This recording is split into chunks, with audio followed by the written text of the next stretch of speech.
Greetings, my dear guests. I'm Ryo, and I invite you into my home. If you haven't seen any of my other videos, that's good, because this is the first video, so there isn't any other videos on the channel to see. Unless you see this in a few weeks' time, and I actually do have videos out. To the topic at hand, I am slightly late with this review, but I have only started this video this week, so it may have lost some relevance, but I'm going with it, and ain't nobody gonna stop me.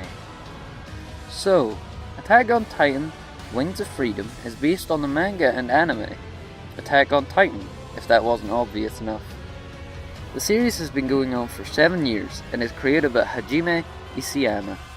The series revolves around giant humanoid monstrosities known as Titans, that have taken humanity down to the brink of extinction, and humanity's fight to survive and wipe them all out.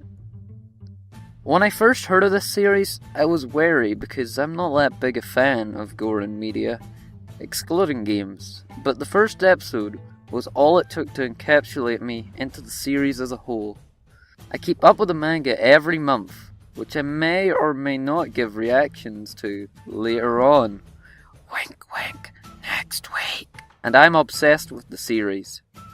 Wings of Freedom, the game in question, is an action RPG created by Koei Tecmo, the creators of the Dynasty Warriors franchise, and was released 2 weeks ago for PC, Xbox One and PS4. I will be basing this review off the PC version, so without further ado, let's cut into the name of this game. To start off, Wings of Freedom has 3 main modes of gameplay. Attack mode is the main story mode for the game. True attack mode is unlocked after completing all of the story in attack mode. The Titans in true attack mode are much stronger and their AI is much more aggressive. And then there is expedition mode, which is the multiplayer mode. Now if you've reached this part of the video, thanks so far. And if you were worrying about story spoilers, you're safe here. No spoiler monsters will devour your innocence in this house. Not until next week anyway. But that's for next week. The only spoilers here are if you haven't seen any of the anime, because that's what this game follows. But to summarise, the story follows Eren, Mikasa and Armin as their hometown behind the walls is suddenly attacked. Eren lost his mother and seeks vengeance on all Titans. The 3 join the military and graduate. After graduating, the city they were posted in gets attacked as well. Eren is eaten, however he returns in the form of a Titan, dubbed the Shifter. The city is reclaimed with the use of Eren, but people were still afraid of him. He was saved and enrolled in the Survey Scout Regiment Corps. You can mishmash those names and it would probably still work. Eren and the other members of his training squad join the Survey Corps and head out on a mission, where they are attacked by a female Titan. After losing many members and failing to catch the female Titan, Eren is taken to be executed, but they use this as an opportunity to catch the female Titan, who was one of the members of the training corps that was with everyone, Annie. She is finally defeated by Eren and is captured. Kind of. End of Series 1. After all of that, it's time to get into the gameplay of the game. First off, the combat. For the most part, you'll be using your dual blades to be slicing through Titan limbs and their weak point, the nape. There are other means of taking out Titans, such as cannons stashed in various maps, as well as firebombs that you can throw at Titans. In relation to combat, certain Titans have a specific type of flare they are weak to, out of noise flares or flash flares. If either flare is used correctly on the type of Titan, they will be stunned momentarily. On to movement, there are 2 main ways of traversing the maps, by horse or by the more obvious way of movement, 3D maneuvering gear. You can move around almost anywhere as long as there are targets to hook onto. The exception to this is in the plains map, where there is nothing to latch onto. However, this can be slightly remedied by boosting through the plains, although that will waste a lot of gas, so horses are more useful in these kinds of situations. We jump into the characters next, and we have the main 4 characters, Eren, Mikasa, Armin, Levi, as well as other characters from the series, like Jean, Hanji, and Sasha. These characters work in two ways, either cutting down Titans with AI soldiers or commanding the soldiers to strike specific limbs for you. In addition to this difference, the characters can level up to gain more skills to use in combat. For example, chain attacking, being able to boost twice, and holding double of supplies to name a few, with each character getting different skills. And to round this section off nicely, Eren, as mentioned earlier, is able to transform into a Titan. He gets a new style of combat, punching and throwing Titans around like playthings. I really enjoy the party feel from playing as Eren. The next section I want to get into is the presentation of the game. First off, the visuals of the characters are almost identical to the quality of the Attack on Titan anime, and the Titans are alright. A bit more variation would have been nice. Same thing for the generic soldiers.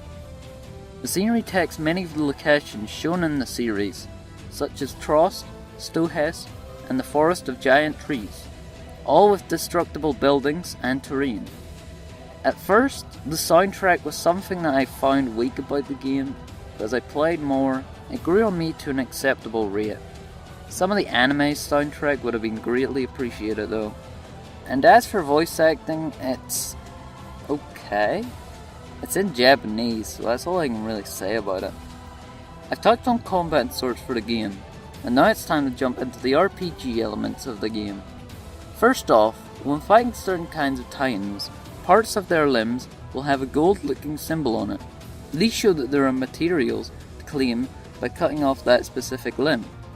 You also get materials by beating a mission, getting an S rank, and defeating dire subjugations, tough Titans that will spawn after certain criteria are met. With these materials, you are able to make newer and stronger types of blades, ranging from ordinary blades, katanas, daggers, and even dusters. Okay. When you've created new equipment, you can upgrade the equipment with more materials to make them stronger, or fortify the equipment with other weapons to increase the strength as well. Right now is a good time to talk about Expedition Mode in more detail. Actually not that much detail, but still. Expedition Mode allows up to 4 players to join up and complete missions together, with varying difficulties. Now, before I get into some pros and cons of the game, I want to quickly touch on the AI. I really like the Titan's AI and how it will adapt to losing a limb or two. The human AI, however, not all that great. And when it's escort missions, oh boy. Anyways, time for the pros and cons. As far as good things about the game, it makes you feel like you're in the series, flying around and killing Titans with ease. And with 70 hours in the game so far, I'm still enjoying the game. I've only stopped playing frequently because I was busy working on this review. On the other hand, there are some problems with the game. Nothing major though in my opinion, but problems nonetheless. First off, the PC port has a few problems. For example, there is no mouse support, so the game can only be played using a keyboard. Or in my case, you can just use your controller. Another problem the port had, note that, had, was that using microphones in Expedition Mode will cause the game to crash. But in the last week, that problem was fixed, so no problems there anymore. Outside of the PC port, people have had a problem with the missions after completing the main story. There are missions after the story, but to play them, you must complete a certain tier of survey missions, and to say it drags on. And I could agree with that. However, when I was playing the game, I would switch between attack mode and expedition mode to do the survey missions, so I wasn't stuck until the last mission. But it still didn't take too long to get the final mission done. And that's all I really have to say about the game. It's a really fun game to play, and I will jump into it time and time again, because I have so much to do in the game. Like S ranks for every mission, getting every dire subjugation, and leveling my items to the max. So all in all, I would definitely suggest buying this game if you enjoyed the series. And even if you haven't been a part of the series, I would still suggest it for the fun and exciting gameplay. So that's my first video done, everyone. I hope you enjoyed it, and if you did, let people know. This part where I'm gonna just completely improvise it, so you get ready for that. But yeah, next week will be the latest Attack on Titan chapter. Well, kind of review reaction, I guess. I don't know what I'll actually name that, because it's not really a review, because that would mean I'd go in depth in that. But it's not really a reaction because I've already read it, because it came out like yesterday, and yeah, it's got to be late too. So yeah, if you like this, subscribe, please.